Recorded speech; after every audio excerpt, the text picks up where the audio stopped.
Ladies and gentlemen, the sickos and the normies, welcome back to this congregation of Kingdom Hearts. I am very excited for today's episode, but before we roll into it, we need to thank all the people who make it possible. And those are the sages of the lodge, those being Alex Pamal, David Freeze, Shane Driscoll, Chris Perkowski, Corey Barchat, Scott Castellano, the family, Andrew Parker, Nick Toborski, Charlotte Astry, Kevin McBride, Michael Fay, Richard Arnold, Dan Muller, and Andrew Clay. Thank you very much. You keep the lodge moving. And today I bring you Andy Bru. What's going on, my man? Welcome aboard. Welcome to the lodge. How's it going? Great to be here, man. I'm excited. I'm in the lodge. I'm in the lodge, man. We're hanging. We're chilling in the lodge. It's a good night. Welcome, dude. We're happy to have you. Tell everyone a little bit about what you do. Get your plugs in. Let's get the plugs in. So I'm Andy Bru. I am, to sum it up, I'm a variety streamer and I make other videos. So that about sums up my channel. But so like I basically just like I stream games on my channel. That's like the focus of my channel. Again, name's Andy Bru. And so, I mean, you'll find anything from Kingdom Hearts, which is my favorite series of all time, which is why I'm here. We're going to be talking about some Kingdom Hearts content. Oh, yeah, today. baby. And we've got, like Final Fantasy VII, OG and remake, Paper Mario, like just like whatever games that have like, I feel like I have a good story. I like to play on my channel. So the majority of my channel is live streams, let's plays and stuff like that. However, I do make other videos as well. I'll make reaction videos to stuff like trailers and things like that. I make the occasional Kingdom Hearts theory video, whatever I feel like it. That's the only series I make theories for because it's just like crazy. And then other videos as well, just other stuff that I feel like doing. And that's kind of it. I kind of want to do what I want. And it's fun. It's fun for me, but that's kind of me. And if you want to see more, I mean, just head on over, all the stuff is there. So. Well, I highly recommend it. I love tuning into your streams. It's always a good time. You're always oozing a positive vibe.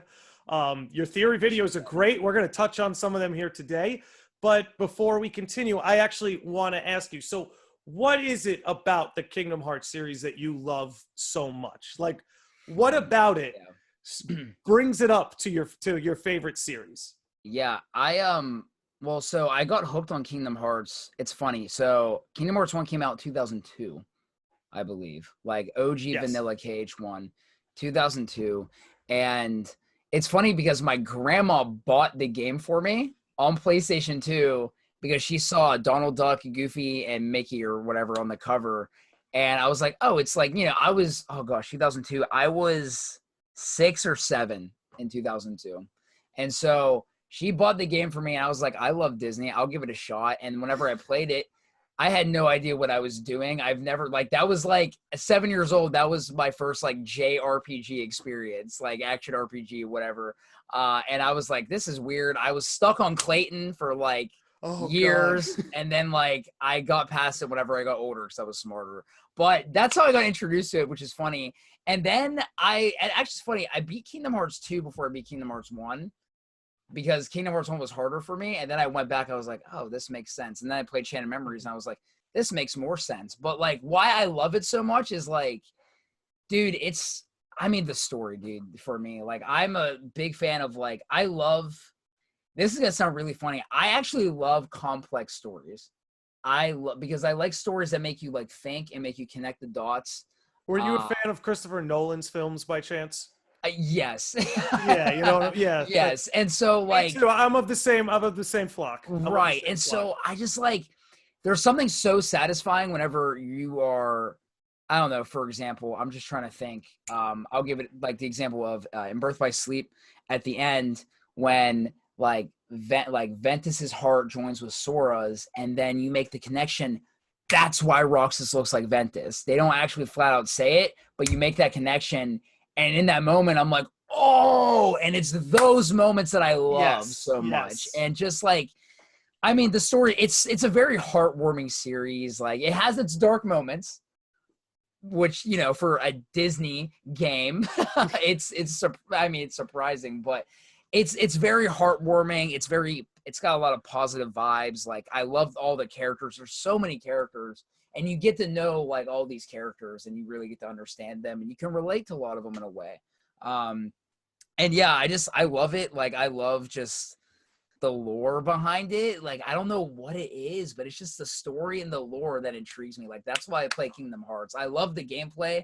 I love playing the games, but it's the story. Like, I'm in it for the story. Like, I don't care that Melody of Memory is a rhythm game that's coming out. I'm in it for the story, bro. It's the next episode of the anime. Right. Even if it's like like it's just a recap of everything that we've experienced so far, I don't freaking care. It's Kingdom Hearts, you know? So, and also, I always see it like this, like, because I always encourage people, play at all the games, don't just play the title games, because, like, just playing the title game, I mean, for any, like, Kingdom Hearts fan, you kind of know that. Yeah. But, like, playing just the title games is like if you only watch the Avengers movies and none of the other MCU movies. That's a very good way of putting it. You can't, like, you don't really connect the dots. You don't know what's going on. There's a lot of missing context. Right. And I'm always like, please, like, play all of them. They're all available right now. Like, you can get them literally.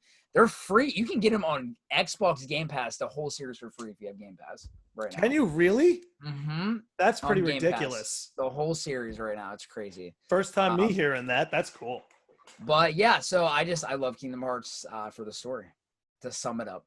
I hear you, man. Dude, what I love about it is that, you know, there's nothing quite like it. It's like a psychedelic fairy tale, you know? Right. And I don't know anything outside of, say, like Studio Ghibli that's offering that sort of direction. But I'm with you, man. It's the story. The story has delivered some really great moments for me in gaming, especially because, you know, Kingdom Hearts games, the best scenes always come at the end, but also the toughest challenges also come at the end. Yeah. So, and also the toughest challenges for, like, the characters, I feel like.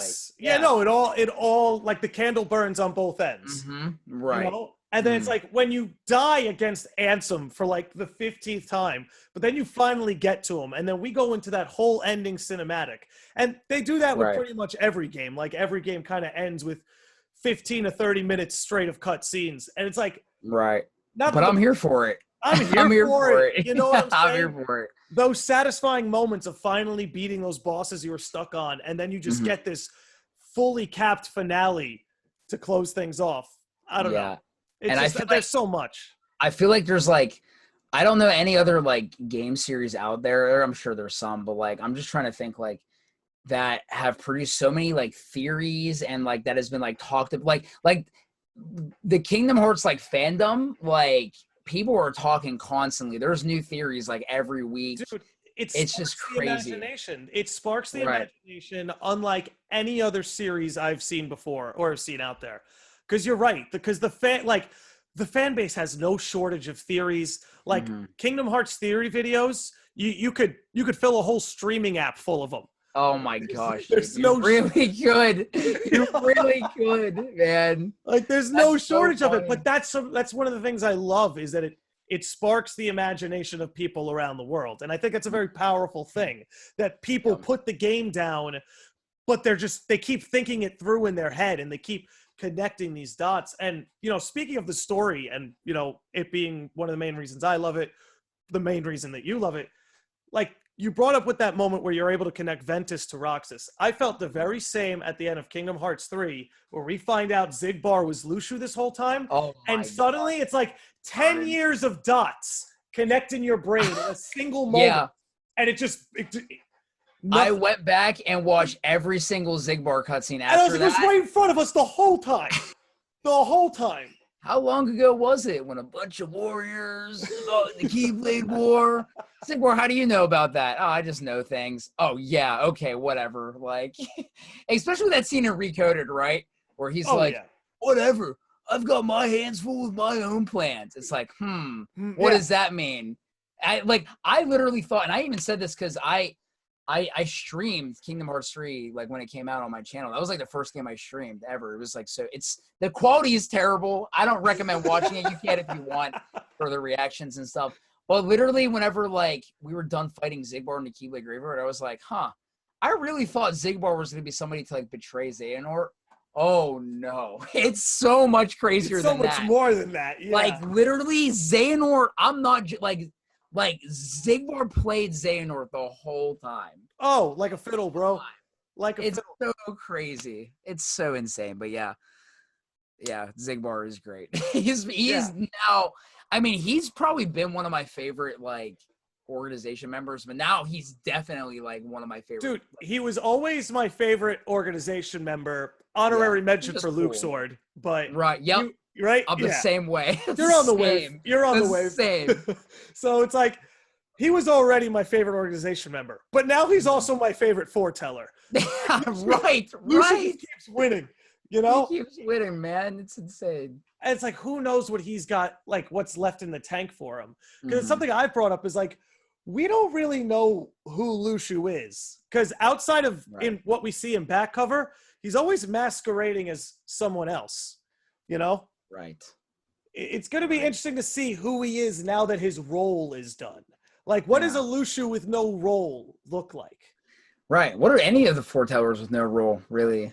Like, man, that's interesting because, oh gosh, it's just the possibilities. Yeah, we can go into, like, I'm excited. I know we wanted to talk about this, like the future of Kingdom Hearts, you know, like, I'm excited. I'm really excited. I love that, like, the ending, you know, it's like, you know, 7 black pieces and it's like, just watch, you know? So it's like, is it setting up like the 4 towers being like the 7 darknesses and like we're gonna be fighting them, or like what's gonna be going on, you know what I'm saying? Like, dude, I don't know. I have no idea, but what I think, if I were to guess, right, and anyone's guess is as good as mine, if I were to guess, I think a big part of this is that instead of things being so binary as light and dark, we're moving into an era of gray.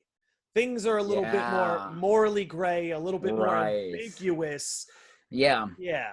Because I'm thinking, like, you can't really classify the 4 towers in, like, light and darkness, you know?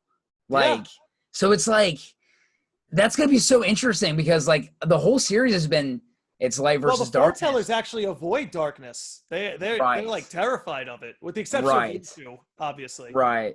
But I don't know. That's so interesting. Like, gosh. Like, I'm just, like, picturing, like, I don't know, like, Riku fighting, like, Master Era or something, and I can totally see it. Like, I can totally see it, or like whatever. But I think it's gonna be, they're not gonna like that the Guardians, or that some of the Guardians can wield darkness and channel it.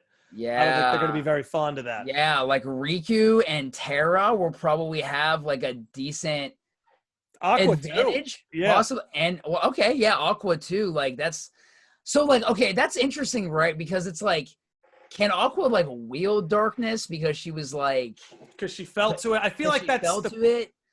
I mean, that's like, the pattern Riku and Terra kind of went through. Is, you know, they had. But we've never seen her, like, she doesn't have any abilities though that she uses. That's true. Like, you know, that she's like wields the darkness. Like, I don't know about that, because like, I can't see it honestly. Like, I know she fell to the darkness, but like, she was also like liberated from it, you know, whereas Riku learned to like incorporate it.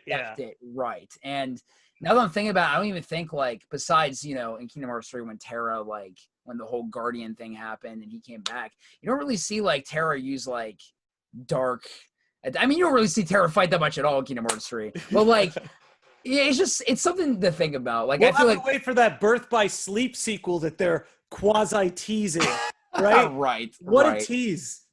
Man, I want that game real bad, man. Yes, I'm not gonna lie to you. Yes, I remember whenever that was like a thing, and then it just like, it's like, oh, we got like we got like Fragmentary Passage, and I think, like, I know that was supposed to be Is like. It bad that I love that little game? I love it. I do. Like, it's such a comfortable play. It was the first. I mean, it's the first taste of like Kingdom Hearts 3 that we got, and I also read that.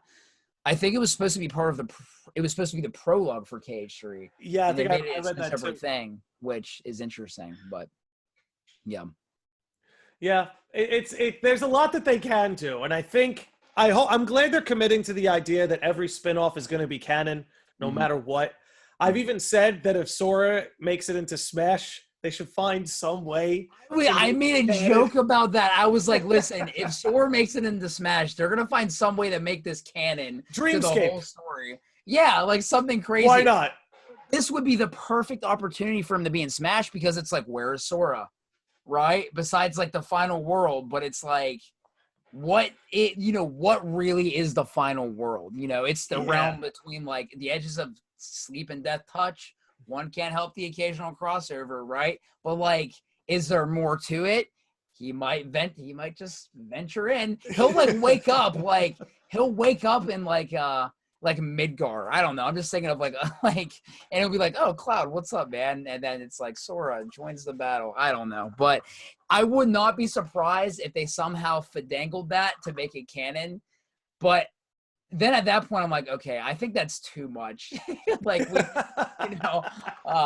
who knows with Nomura? It's Kingdom Hearts. Literally anything could happen. Anything is possible. Yeah, Goofy could be the master of masters, and like no one would bat an eye. Like you just be like, yeah, that's Kingdom Hearts for you. I think I would actually be horrified if we're being real. Like if we're being real, if Goofy was like sociopathically manipulating his pupils, man, what happened, Goof? What happened, dude, my man? I'm just thinking of like stuff that like the master said, like, the truth is what you see with your eyes, not with what you hear. And then it's just like, oh, Goofy. Like, what? Man, yeah. That's unlikely, but I'm not saying it's impossible. It's highly improbable. But because we're in Kingdom Hearts, anything is possible. Anything is possible. Right. So. But what do you think of Yozora, man? Because I think Yozora is it's a nuclear bomb. That's okay. If you want to know, it's a nuclear bomb on everything because it's something no one saw coming. We knew the Master of Masters had some role to play in Kingdom Hearts 3. We knew about the foretellers. We knew these things. Zigbar being Lushu had been laid out in front of us, despite that we missed it. This Yozora thing, just poof. So I don't know who he is. Per se. I know some people think he's like a combination of Sora and Riku, or he's an alternate universe Sora. I think he's his own guy. I think he's his own guy, but I think he has to be like a dyad to Sora in some way. Like there's definitely some okay, because everyone in Kingdom Hearts is connected. Like you're either, it's like this joke. It's like everyone's either Sora or everyone's either Xehanort, right? So it's like, that's Kingdom Hearts for you. I think like there definitely is some connection, obviously, because it's like, okay, like the gray hair, he looks a lot like Riku. Even Sora, I think Sora even says that in the Toy Box world. Wait, Rex thinks that like I look like Sora, or that Yozora looks like me. I think he looks like Riku, yeah. And I think I'm sure there's some kind of connection there, but like, that is something that I don't want to venture too far into yet because I don't know enough about Yozora. Like it's very ambiguous. Like what I'm super excited for, something for like the future of Kingdom Hearts would be like I really, really, really would love a Verum Rex game. Like just call it Verum Rex. Give Yozora his own game so we get to know about him. It's just it can be canon to Kingdom Hearts. It can be like literally. It can even be like. If you want to, I hate whenever people are like, oh, Kingdom Hearts spinoffs because like they're not really spinoffs or like get into the story. But like, you know what I mean? They're not numbered titles. Like make a Verum Rex game. Let's learn about Yozora. Let's learn about this chick. I'm just going to call her Stella as the placeholder name. I don't think we really know her name. But like, and let's learn a little more about Luxord and his connection to Yozora. Yes, please. Because now we've got he's that. Nomura's favorite, apparently. Right. And so I want a Verum Rex game so bad. Like I think they could do a lot with it. All I'm saying is, Square, if you make a Verum Rex game, you better give me every single move and every single combo that Yozora had against me during that secret boss, or I'm going to be disappointed. I agree. If you're gonna pit us against him, don't nerf him when he's like you did Lingering Will. Control. Don't nerf him like you did Lingering Will, bro, with Terra. Well, but for real, like I think a Verum Rex game would be so cool, especially now because it's like they just drop this on us in the Toy Box world, and it's like, what the heck is that? That's super weird. And then in the back of your mind, you're like, at least this was me. It was like, I wonder if this is going to have significance in some kind of like Nomura fashion. And then like the freaking secret ending happened, and then can I tell you what spins my wheels about that whole thing? Absolutely. Is that so Verum Rex appears in the Toy Box world, Mm-hmm. but the Toy Box world we're in is a copy of the other Toy Box world, and that other Toy Box world is where Andy is, so that's kind of implied that it's the real one. Right. Like we're exposed to a Verum Rex from a copy of a world, not even from that's that so world's interesting. root. I never thought about that, actually. I never thought about that at all. Yeah, because let's be real. Nomura put him in Toy Box for a reason, right? Right. He could have been in San Francisco. He could have been in any poster. He would have thrived in San Francisco. Exactly. So it could have been that, but we went Toy Box. Why? What separates Toy Box from the others? It could be a datascape. It's a copy of another world. There's something that's so interesting. Something weird going on there, and I can't make any sense of it. So I have nothing beyond that. All I'm saying is like that's like I really I'll kind of give you like a framework of like this is like what I would like what me personally would want in terms of like the next couple games, like after Melody of Memory. Like I would really love a Verum Rex game. I just want to know more about Yozora. Like I want to know more about him. I want to just like understand his character, his motives for everything. And it would be cool if like the end of like the Verum Rex game would lead into that secret ending in Kingdom Hearts. Remind. Like that would be really cool. And I also really, I've been like saying this like for a little bit now, but like I really want like a dream drop distance style game, not without the drop meter, like take the drop meter out, but like a dream drop distance-esque game, or even just like, where you have like different campaigns as different characters, but like with Riku and Kairi, because Sora's gone. Let's do a game with like Riku and Kairi. We played as Riku enough, but I really just want it for Kairi. Like I know Kairi's going to be kind of a focal point in Melody of Memory, but I really want like a game where I get to just play as Kairi like I did in Remind, And yeah, dude, because she has a really fun move set. I'm a big fan of the Warp Strike. Anytime you can. Yeah, right. Where the heck she learned that from? Man. Please work. Yeah, you know what you're doing. But good. I'll tell you what I want to see in a spin-off game. Because, spin-offs are where they can be a little bit more experimental with the combat. For sure. Absolutely. So you played 7 Remake, right? Yes. I'd love to see. Yes. I'd love to see something like that with Sora, Riku, Kairi, where one tap of the D-pad and you could rotate into another one of them. Oh, that would be so cool. You don't need the ATB meter. You don't need anything like that. Keep it Kingdom Hearts. Keep the commands as Kingdom Hearts would. Just have that ability to cycle between. Right, and I think that's like my dream game. That's like my. I think it would be cool to have like each character like.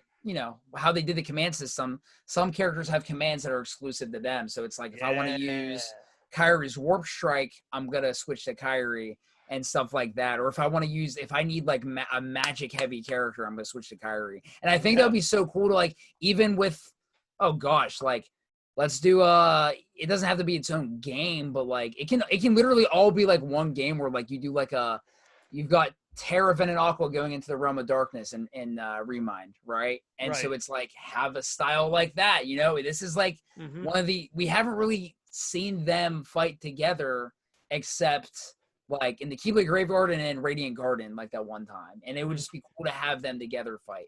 Actually, now I'm thinking about it, really the only trio that we've seen fight together besides Sordon and Goofy is the Seesaw Trio.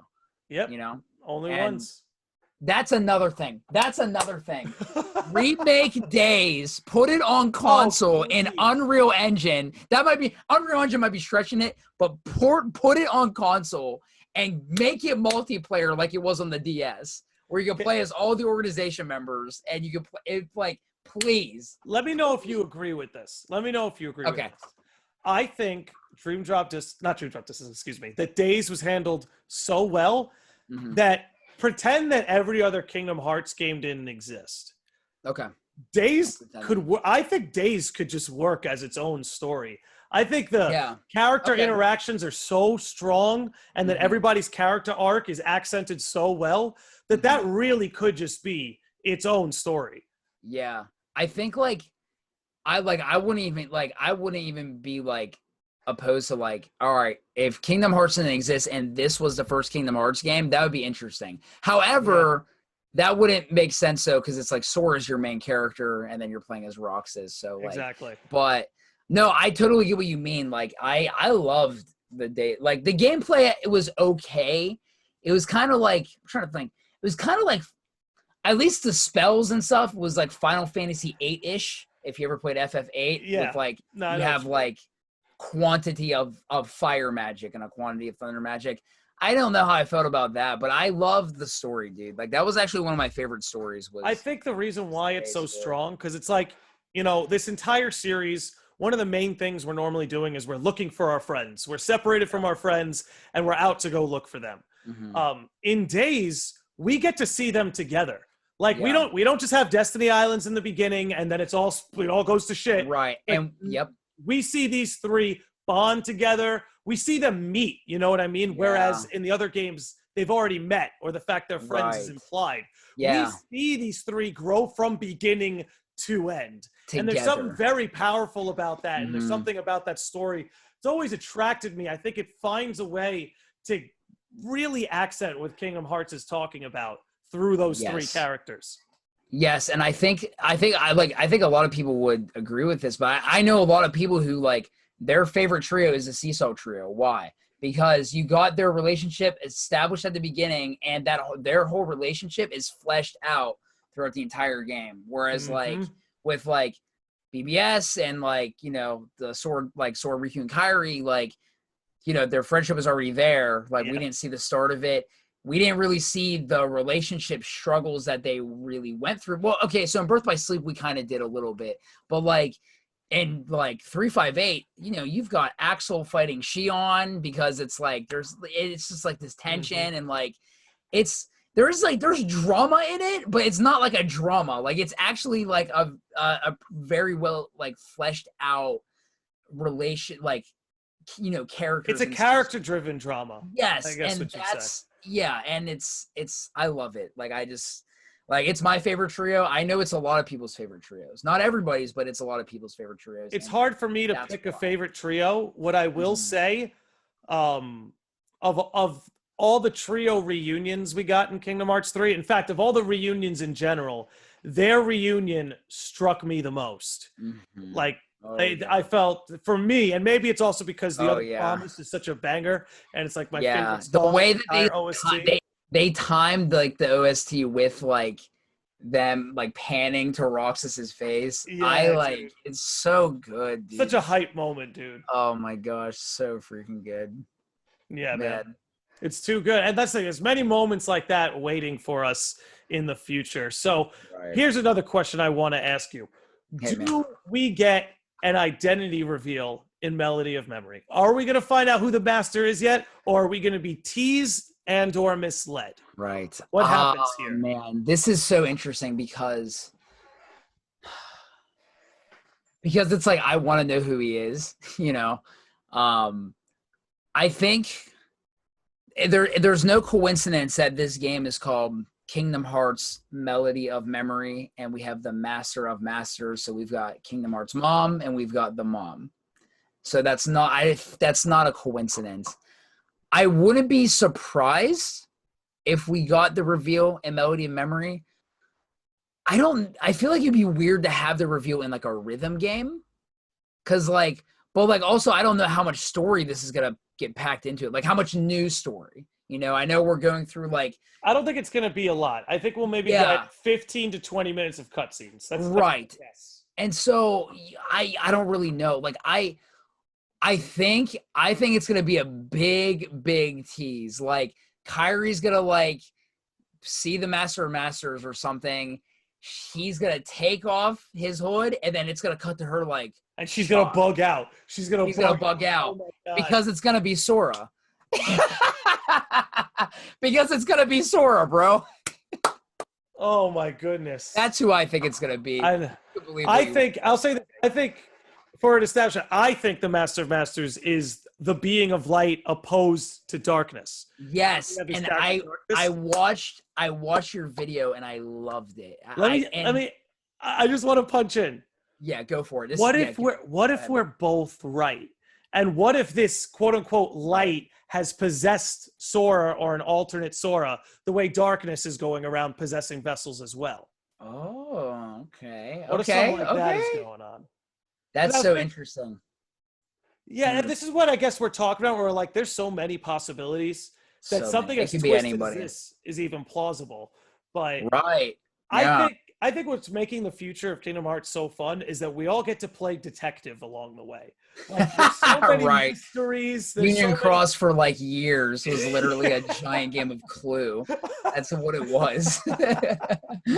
Oh gosh, that only got man. Well, I was gonna say I watched your video, and the thing that got me in your video was whenever you so you said the way that you set it up was you played the scene with the Master and young Xehanort, and then he said oh gosh, how did he say? He said I said this like the truth is what you see with your eyes, not with what you hear. And then you said, remember that. And then you said, my name is, and then there was a flicker of light, but he didn't say anything because the truth is what you see, not what you hear. And that for me was like, oh, that's interesting. Cause like at first I was like, okay, there's a flicker of light.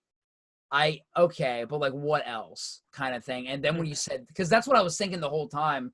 Whenever I clicked on your video, I was like, I think this is what he's going to talk about. But I forgot that like he said that the Master said that, and I was like, huh, that's so interesting. And then the whole thing with like Lucifer and like that connection and like the archetype.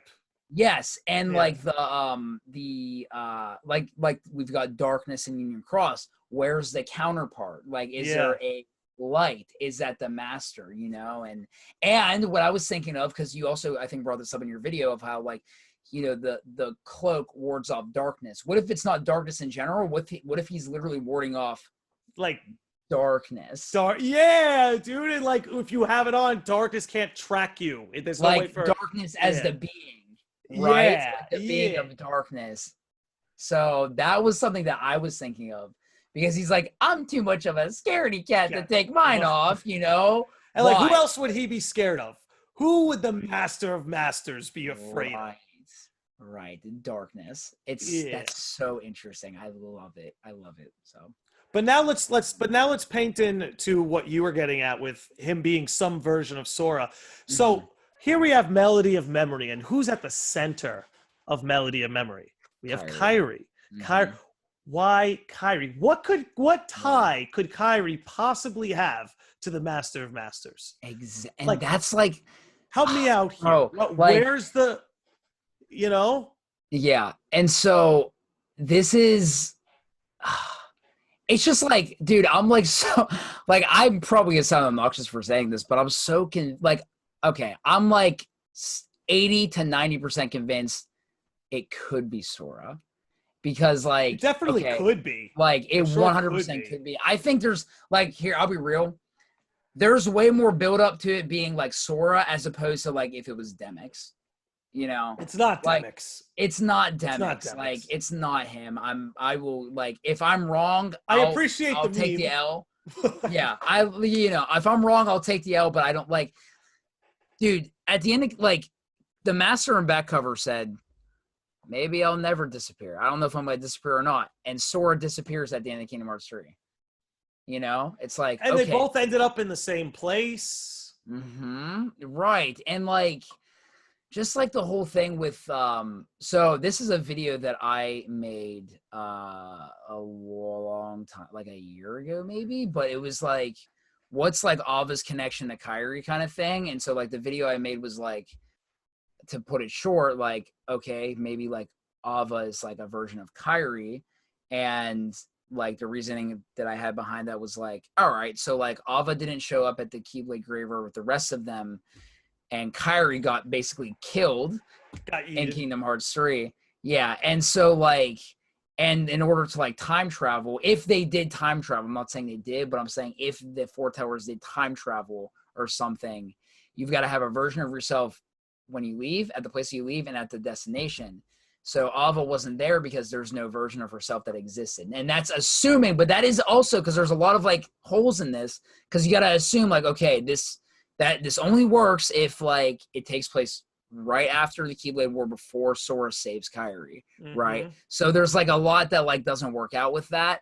But it's also interesting because like if you go back and to back cover and watch like the Master of Masters talk with the foretellers, he like likes to joke around and mess around with them. Yeah, I loved this point that you have. But not with Ava. It's so interesting. Not with Ava. He's dead serious, doesn't crack a single joke. He says, Ava, like, or he says, you know, what's written on the Book of Prophecy is going to happen. And then he gives Ava the role of don't get involved in any battles. Forget about the notion of unions, you know, start your own fact, like, you know, raise up some of Keyblade wielders of your own, you know, call them dandelions. And it's like, he does it. What if like there is like a Sora Kairi connection here? If like, okay, let's say like Sora might be the Master of Masters. Maybe Ava is, I'm not saying Ava is Kairi, but like she's like some kind of version of Kairi. Like I'm just kind of like playing with like, I'm just thinking of like what Nomura could do. Yeah, if you would paint make it with sense. a broad brush, there's Right. there's plenty of things that can be done to connect them. Because it's like the Master like kind of is like, if this is Sora and Kairi, it's like, I want to keep you specifically safe. He could have given that role to anybody. He gave it to Ava, right? And what's also interesting is it's not even just like that, but also in Kingdom Hearts 3, okay? Everyone gets wiped out. Sora's being held together in the final world by who? Kairi. She's the one who prevented the light from expiring, if you think about it, because she was holding Sora together. That's why he could save everybody. So she played a role in preventing the light from expiring, and that was like kind of her role in back cover. Like you might, the Master said, you might be the only thing that could prevent the light from expiring. So it's like, again, it's all theory.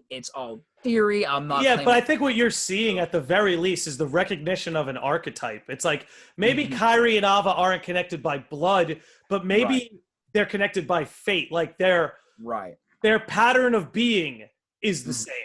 Like you said, like Ava's job to be the hope, be the light in the darkness, be the thing that holds everything together. Kairi had to be the same thing, both during a Keyblade War. You know, maybe every Keyblade War, the same roles reappear.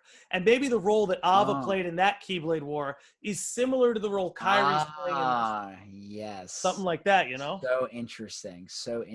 Yeah.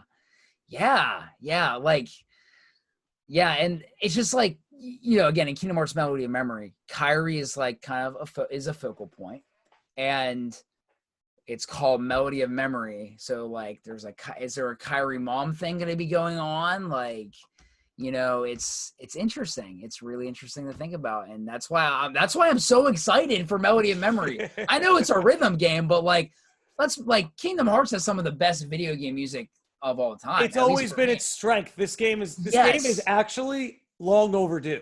Yes, that's the actual truth. It's an excuse for Shimomura to literally just flex, I think. Let Shimomura flex, and we get an anime episode out of it. Yeah, like I'm cool with it. So we get an anime episode out of it.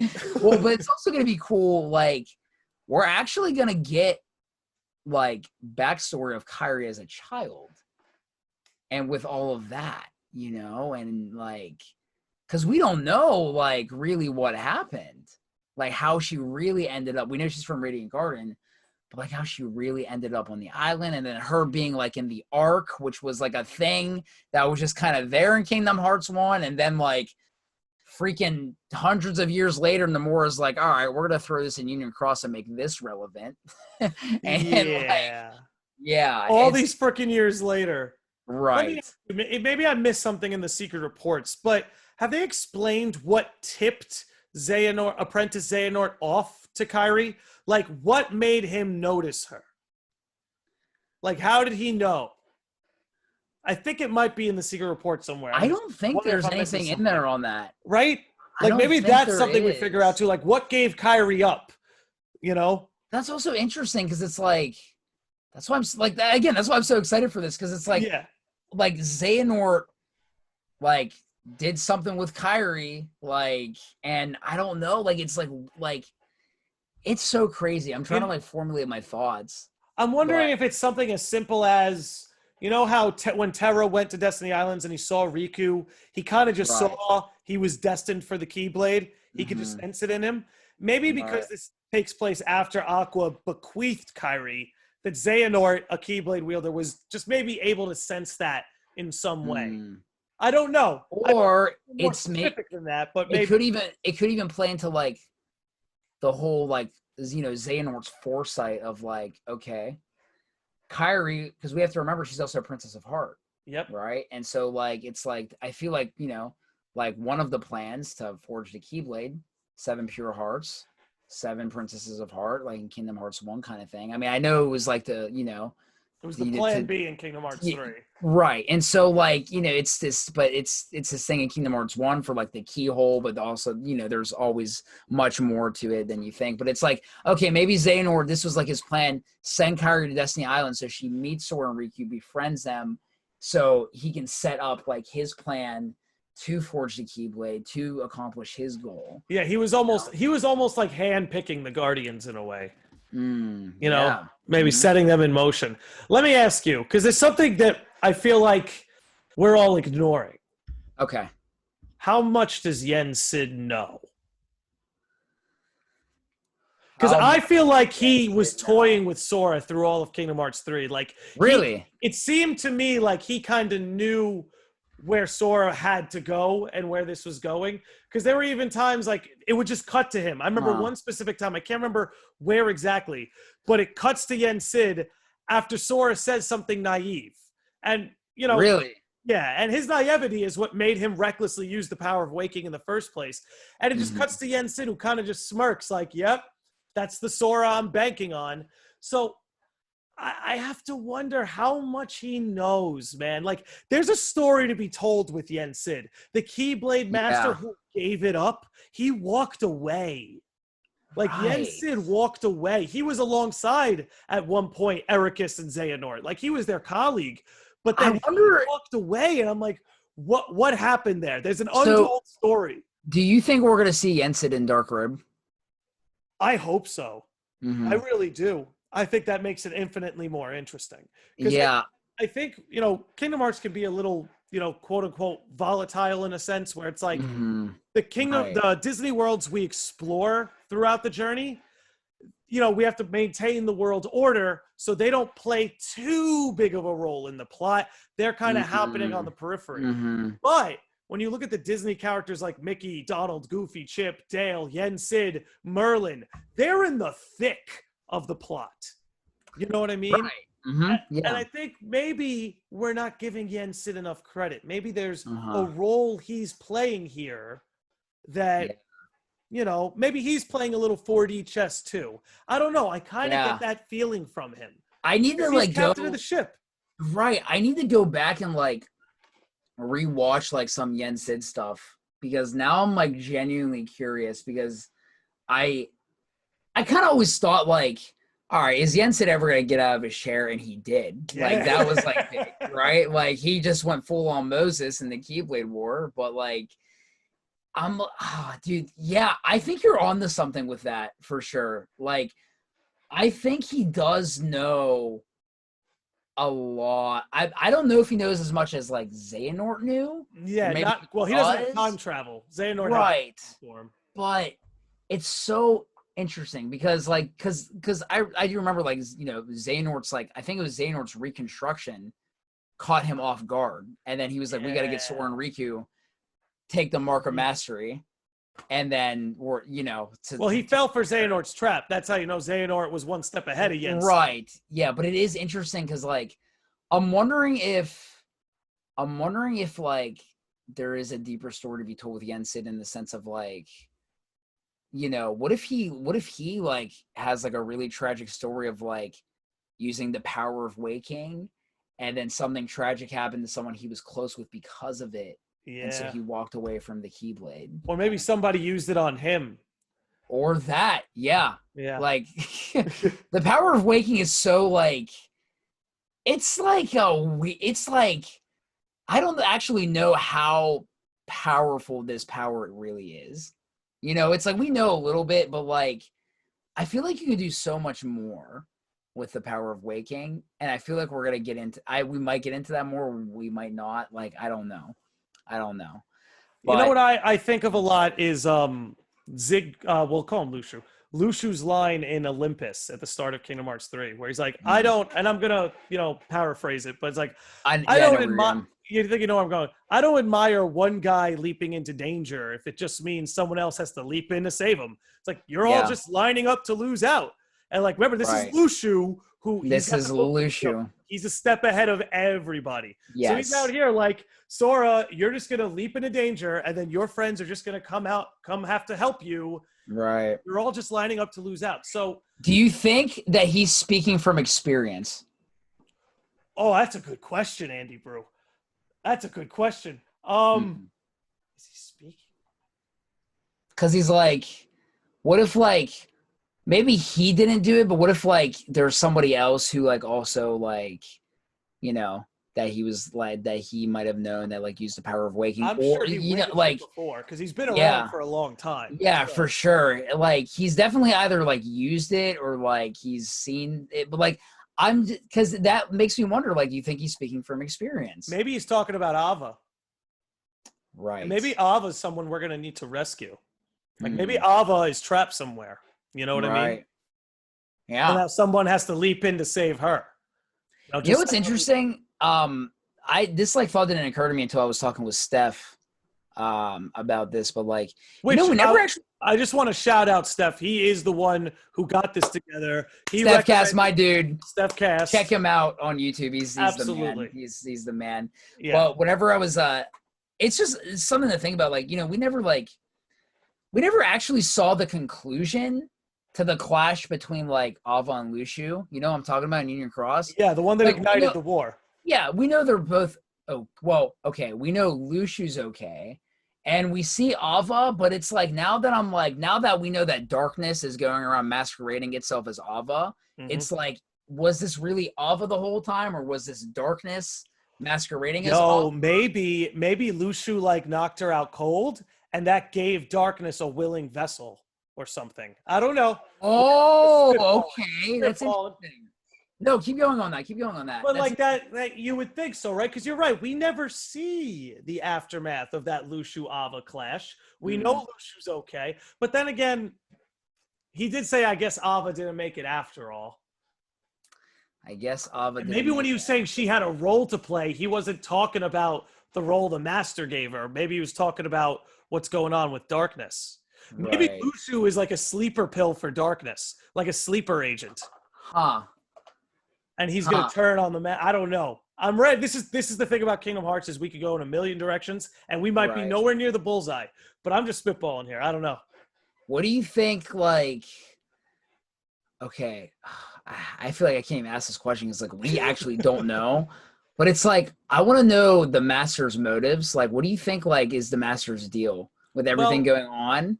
In that recent Union Cross update, we got a little bit more light on that, no pun intended, than we had before. He wants to wipe out darkness. Like, I'm pretty sure he outright said that. He wants to eradicate darkness. You know what's so interesting? I need to watch that again because now, after you said that, I'm thinking about your video. Because it's like, if he's light, it makes sense that he would want to. And maybe this is the tyranny of light that Xehanort was warning about. Maybe that's the same inkling that he had. And I don't know if you noticed in that Union Cross update, he controls the lights in the room. Like on a whim. Like remember he shuts them off and then he turns them on again. What? Yeah, it's and then he like teleports behind Lushu. Yeah, that whole part. Man, faster than the speed of light.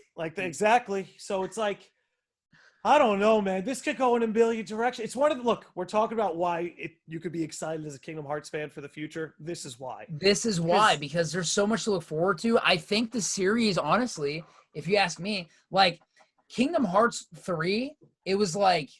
It felt like that was supposed to be the peak, but I feel like we're just getting started. I got the same feeling. I think because we're playing Kingdom Hearts 3, we get to the Keyblade War, and I'm like, in the moment, I'm like, this is peak Kingdom Hearts right now. Oh, yeah, but baby. Then the ending happens, and then we get Remind, and I'm like, No. We are just getting started. We haven't even really peaked yet. Like, Yeah, we were just setting the table, dude. Like, we haven't even feasted. We just set the table.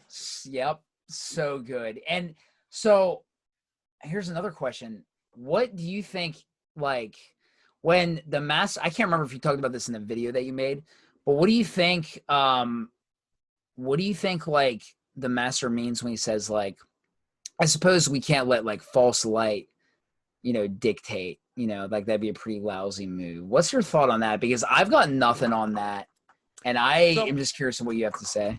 That's a tough one, because he could just be speaking broadly, like, because Xehanort talked about how, people's light, it's all a farce, it's all an act. They're putting on a face when people are acting virtuously. It's one of those, the world's only as good as it allows people to be sort of speeches. So he could be easily referencing what Xehanort was talking about, people's false light, people pretending to be virtuous, it not being genuine, that it's all an act. He could be referencing that. Another thing, like, Brain did say he wanted to be a virus in the program. Right. And, like, maybe false light. I don't know. Again, it could just be a throwaway line talking about what Xehanort talked about. Or maybe it's alluding to somebody who's got some sort of power they shouldn't have, to paint it with a broad brush. That's the most I could get out of it. Yeah. No, I feel that for sure. I feel that, like, gosh, that's so interesting. Yeah, I just, like, it's just the master really interests me, because it's not even like, I want to know the why behind the master. At this point, it's like, you know what? I don't even really, it'll be exciting to know who he is for real, but I want to know why he's doing what he's doing, why he was doing what he's doing from the beginning, why Can I tell you what I want? Yes, tell me. It's going to sound cliche. I don't care. I hope it's as simple as a broken heart. Okay. I don't think you have to go ahead, expand off that. I'm curious. Like, maybe the reason he's doing all this is to bring back somebody that he loves, because who would be able to relate to that? Sora, going to extreme measures to the point that you vanish to try and 4D chess the person you love most back into existence. Remember before when you were saying the power of waking, there's more to be done with that? Maybe that's what's going on here. Maybe the master's trying to get someone he loves back. Because that's one of the themes of the series. That's kind of something we're always pursuing. Or even just, like, a really close friend. That too. Someone he loves. Yeah, somebody that he really cares about, that he loves. And that is really interesting. I think that would make the master more human, for sure. And it's also hearts too. Yeah, and it's also cool because, like, we know the master's personality. He likes to joke around, and, like, he likes to play, and but it could just be like a cover of, like, what's he really feeling deep down? Yeah. Like, what's he really going? Why is he masquerading himself this way? Right. Because he feels very, it feels very performance-esque. You know what I mean? He's very theatrical in the way he moves. It almost feels like he's playing into the part that he's playing a part. It's a very weird, like, I don't know, looping back onto itself kind of logic, but I don't know. Look, I think the thing that's so exciting is, like, everyone's favorite characters we've barely gotten to know yet. Because I don't know about you, two of my favorite characters are the Master of Masters and Yozora, and it's like, we barely know these people. We don't know anything. We barely know them. And I think what it is, it's the idea and the concept of these characters. That's what attracts us to them, because we don't know really anything. Like, even though we've seen the master before, we don't know what the heck he's up to under that coat. Like, we have no idea. We just met Yozora. Is very vague. Yeah, and so, like, I agree. It's the concept, and it's like and that's what makes me more, excited for the future of Kingdom Hearts. We get to explore these characters. And I've said this before, but, like, even if, like, the Master of Masters it doesn't end up being, like, someone we know, I'm totally okay with him being, like, his own character. Like, just a brand new character. Like, I'm okay with that. That's the fun thing about both of our theories being correct, is we would get both. It would be someone we know because we would see Sora, but it would be someone new because it's this being of light that has the power to possess just like darkness. Yeah, and it would be And it also would be interesting in like in the future of Kingdom Hearts where it's like, what if we're not fighting against the darkness? What if we are fighting against the light? We're trying to keep Like, balance. I yes, feel like there is a balance that needs kept. Exactly. And I think what makes Xehanort so interesting is maybe he was right in principle, but wrong in method. Like, do we really disagree that there should be a balance between light and dark? That's what he always wanted. He just wanted to play God and force it tyrannically. Right.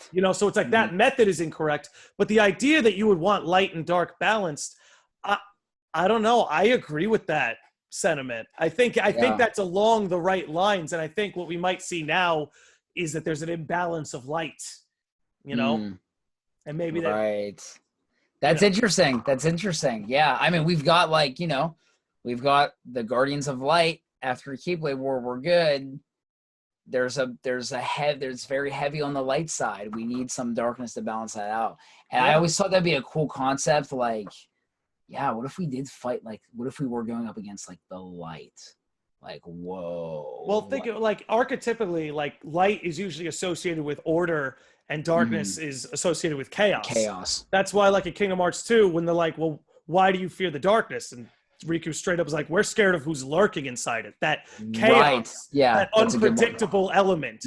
Like, for sure. The scary thing about light, and this is what Xehanort, why he would word as the tyranny of light. It's like, if you have absolute order, that means nothing changes. That means everything is crystal. Everything is stale. Everything is stuck in like one instance. Like, there's no room to introduce change because that's what chaos is. Chaos introduces change into order.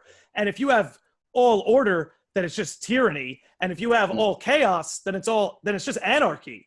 And it's like, so interesting. Yeah. And I think this is what the series is going to start playing with, these ideas, and start gripping with them.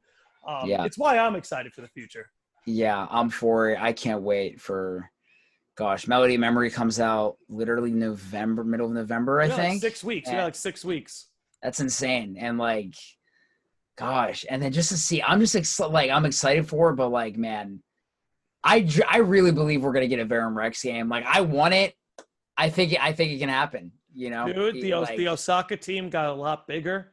They got more hands on deck. I think also I heard, I don't know if this is specifically for a Kingdom Hearts project, but it was like the combat director for like Devil May Cry 5 or somebody that worked on the combat for Devil May Cry 5. Square hired for like some kind of for project. 16. It's 16. Was it 16? Okay, yeah, I didn't, because I was like, Verum Rex, maybe. I don't know. I'm just saying, because I could totally see like that happening.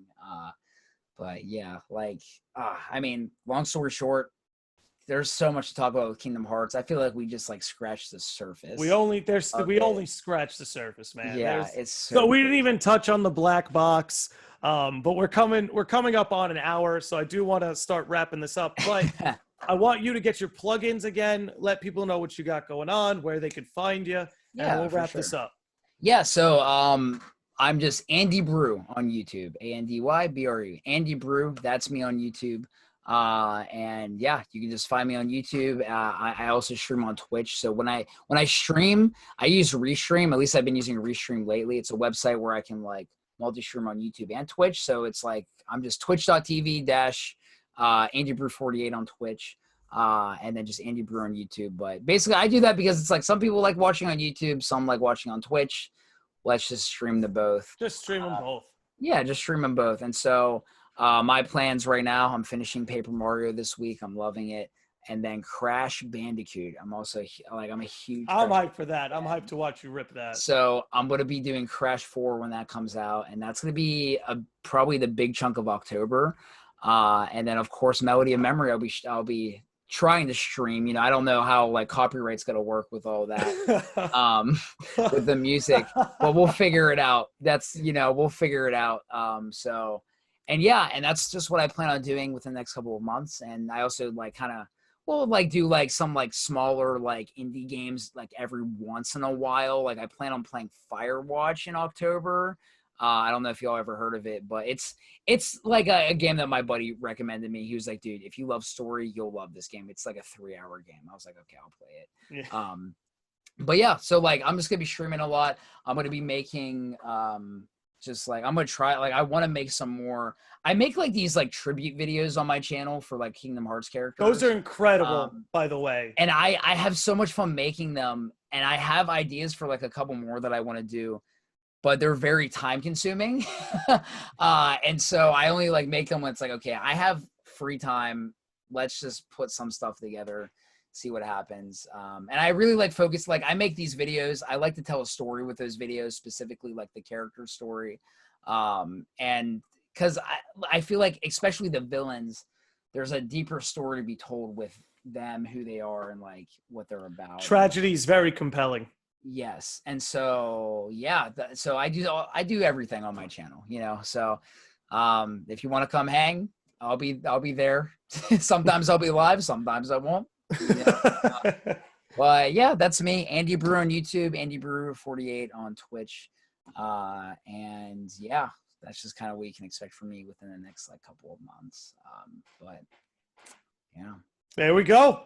But hell yeah, That's it. dude. Andy, dude, thank you so much for coming on. Yeah. We'll love to have you back on in the future. I'm always down to talk Kingdom Hearts and all this stuff.